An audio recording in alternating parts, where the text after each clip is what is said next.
So this is a table in Airtable. And if you want to create another one, you click add or report. So you got different options. For now, let's click on start from scratch.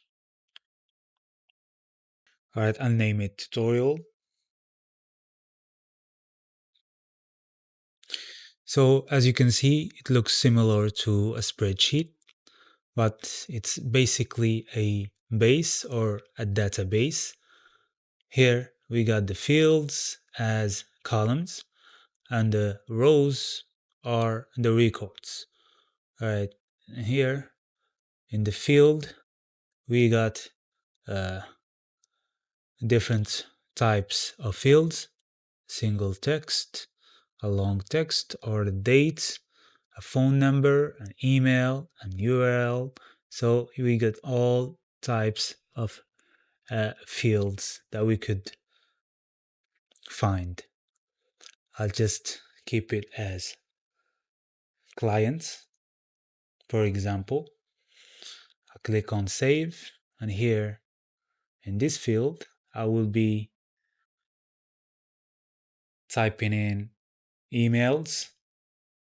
So I'll type in emails and change from long text to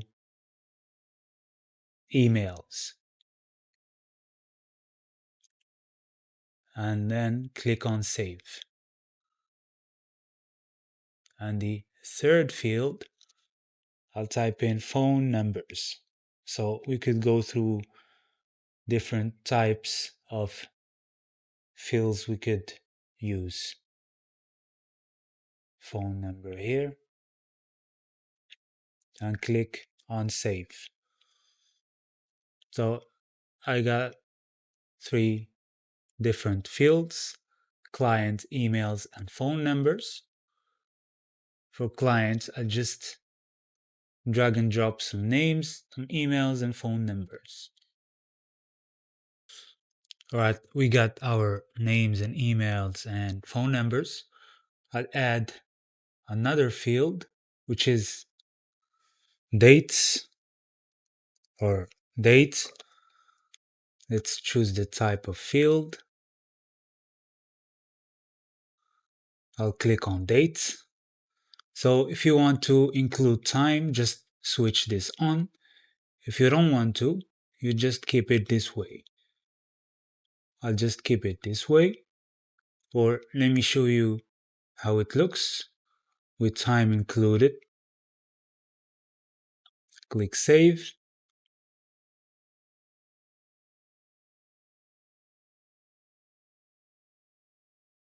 All right, date. I'll just drag and drop some dates.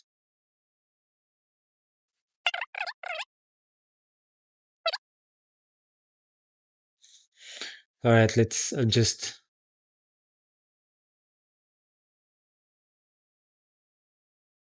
keep it without time. We need only the dates. Up till now, you've learned how to add fields and records. Now, I will add another table to show you another feature.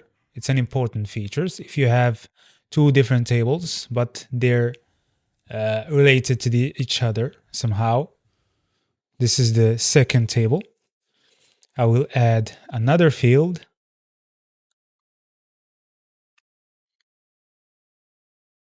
So in the field type, click on the first one, link to another record, and it'll give you two options: to add another table or to choose your current table. This is a crucial step. If you keep it switched on, you'll allow your record to be connected to multiple records in the other table. So I'll switch it off and click on save.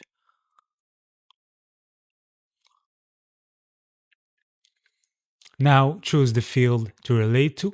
I'll choose products, click add a field. Now I need to change the field's name to products.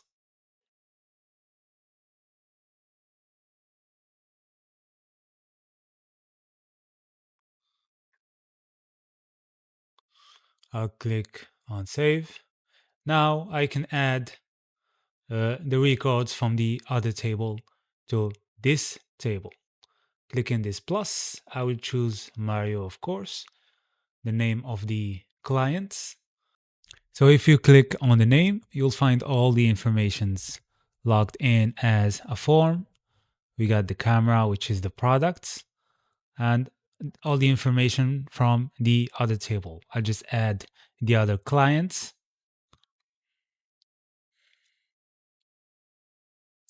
Now you've connected the records into one table. So they still be in the other table and in this table as well. So we got the clients and their products.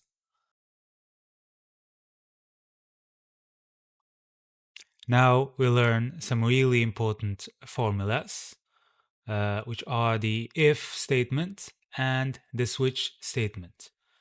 As you can see, I've added another field, the status. We got there done, in progress, and to do. So we're talking about the products, if they delivered or still in progress. So what we care about here in the if statements is that we receive some sort of visual indication if the product is delivered or not. So let's dive into it in another field. Let's add another field. So first thing we're going to do is use the formula field type. And then first thing you'll see is the blank field. It's where we're going to type in our formula, which is the if statement. Let's just type in an if and then open and close the parentheses. So within the parentheses, we got the logical, which is the field we'll be using, and then value 1 and value 2. I'd like hidden carriage return so that I can put my different variables in separate lines. So I reference the field we need, which is status, equal done.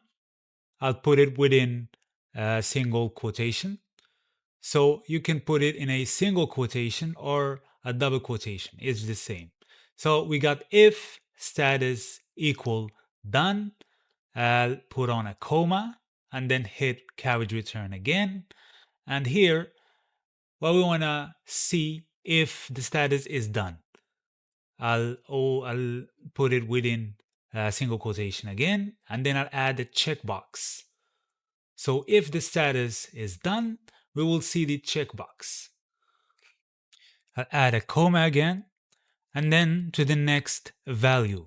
So the next value is the output we will see if the status is not done or is in progress. So I'll just add a clock for the second value and then click on save.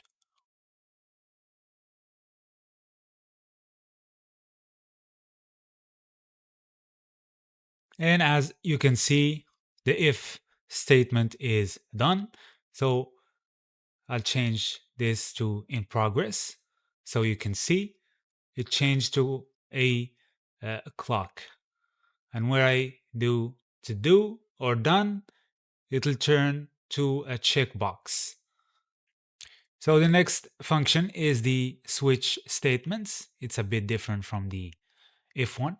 As you can see, we got 3 different status.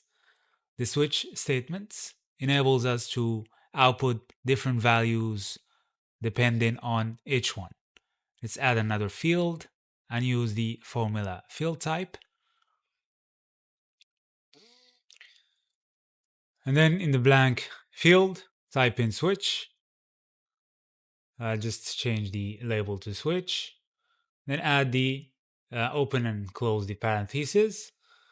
And I'll hit the carriage return again. Type in status, which is the field we will reference again.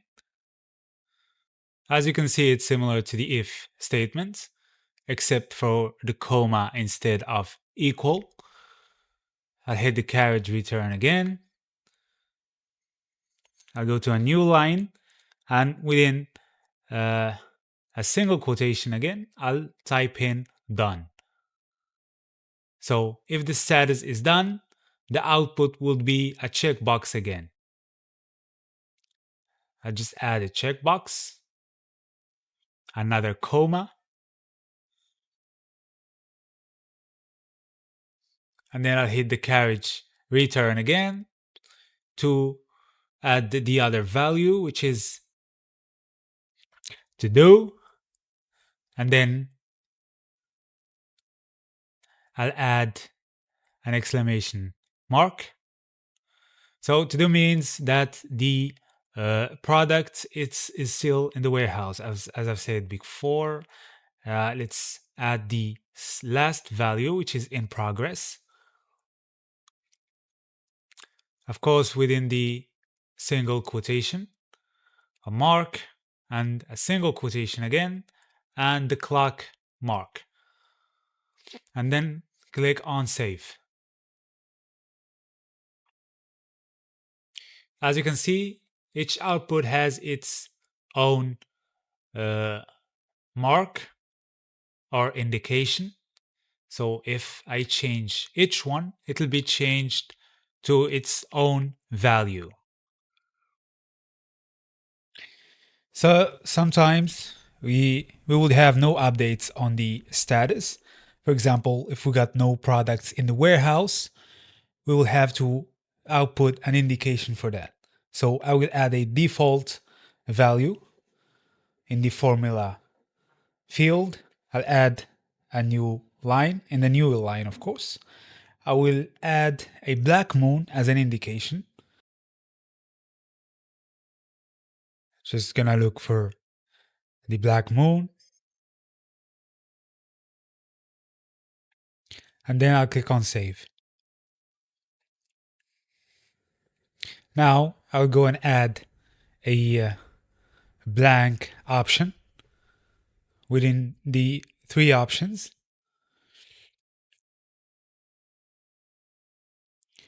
I just click on the status field and add a new option. And I will just keep it that way and click on save. Now, if I change one of the values or one of the status to the blank option, we'll get the black moon as an output indication. Now you can work with the switch statement and if statement. Let's go to see another Airtable function. So the last thing we see today in the database is the views as opposed to tables. The tables, we see all the information stored in the table, whereas the views, we can choose specific fields or specific records to see as we see fit. Right now, I'll just rename this current view as, for example, products and clients.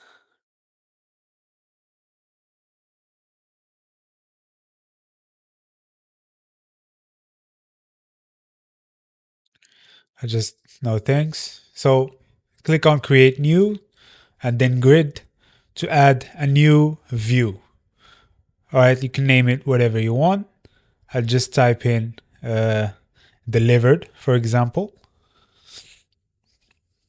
and then click on create new view. Now we'll see the 2 views, and then in the delivered view, I will filter a condition.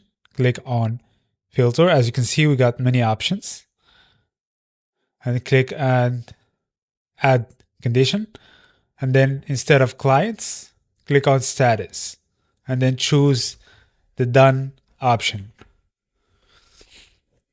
As you can see, we will view only the delivered items or products. For the original table, it's still the same, nothing changed. I'll change this to in progress and then go back to delivered. As you can see, we got only the delivered items or products. So we got other functions that you could play around with. It's very easy steps or very easy functions. And that's it for today's tutorial.